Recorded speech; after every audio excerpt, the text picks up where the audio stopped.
Hi guys, welcome to Software Chinnodu. Here is a non-spoiler review of the film Saripoda Sinivaram, starring Nani, Priyanka Mohan, S.J. Surya in lead roles. Written and directed by Vivek Atreya. Movie చూసాక నా opinion చెప్పాలంటే నచ్చింది భయ్య. Movie plot తీసుకుంటే రొటీన్గా ఉంటుంది, కానీ Nani SG సూర్య మూవీని పీక్ తీసుకెళ్తారు భయ్య. నాకెందుకు ఇలా అనిపించిందో డీటెయిల్ రివ్యూలో తెలుసుకుందాం.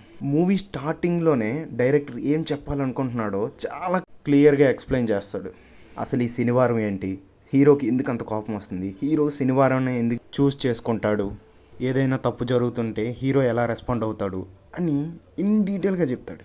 Coming to performances, Nani as a Surya క్యారెక్టర్లో జీవించేశాడు భయ్య. డైరెక్టర్కి కంప్లీట్గా సరెండర్ అయిపోయాడు. One of the best performances in Nani career. అంతేకాదు, నాని కెరియర్లో ది బెస్ట్ ఎలివేషన్ షాట్స్ అంటే ఈ మూవీలో చూడొచ్చు. Coming to SJ Surya performance, as a డైరెక్టర్గా కాకుండా ఒక యాక్టర్గా కూడా బీస్ట్ పర్ఫార్మెన్స్ ఇచ్చాడు. డైరెక్టర్ ఎస్జే సూర్య రోల్ని చాలా బాగా రాశాడు. ఒక యారగెంట్, ఒక సైకోపాత్లా బిహేవ్ చేసే పోలీస్ని మనం ఈ సినిమాలో చూస్తాం. ఎస్జే సూర్య స్క్రీన్ ప్రెజెన్స్ ఈ మూవీలో ఉన్నంతసేపు మనం మూవీని చాలా ఎంజాయ్ చేస్తాం.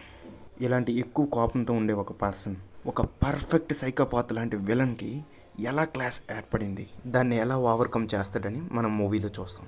Coming to heroine Priyanka Mohan, ఆవిడకి ఇచ్చిన రోల్లో ఆవిడ చాలా బాగా పర్ఫామ్ చేశారు. Finally Vivek Athreya as a డైరెక్టర్గా he did a great job man. Movie మొత్తంలో మనం ఎక్కడ డిసప్పాయింట్ చేయడు, తను చెప్పాలనుకున్నది చాలా క్లియర్గా చెప్తాడు. Coming to technicalities, cinematography by Murali did a good job. Music director Jakes Bejoy. ఈ మూవీకి ఈయన బిగ్గెస్ట్ ప్లస్ పాయింట్. బ్యాక్గ్రౌండ్ మ్యూజిక్తో ఈ మూవీ మొత్తాన్ని ఒక హైక్ తీసుకెళ్తాడు. ఎవరైనా అరవాల్సిందే. వీడేంటి అన్ని పాజిటివ్గా చెప్తున్నాడు, నెగిటివ్స్ లేవా అనుకుంటారు. ఉన్నాయి, అవి కూడా ఉన్నాయి.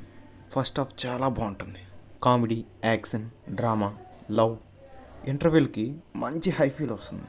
తర్వాత సెకండ్ హాఫ్ ఫస్ట్ 30 minutes కూడా చాలా బాగుంటుంది మూవీ. లాస్ట్ 40 minutes మూవీ కొద్దిగా స్లో అయినట్టు అనిపిస్తుంది. ఎందుకంటే కరెక్ట్గా చెప్పాలంటే ఎవడు మూవీలో రామ్ చరణ్ స్లమ్ ఏరియా పీపుల్కి ధైర్యాన్ని ఇచ్చి ఎలా అయితే ప్రాబ్లమ్ సాల్వ్ చేస్తాడో, ఈ మూవీలో కూడా నాని వాళ్ళకి ధైర్యం తేడానికి ట్రై చేస్తాడు.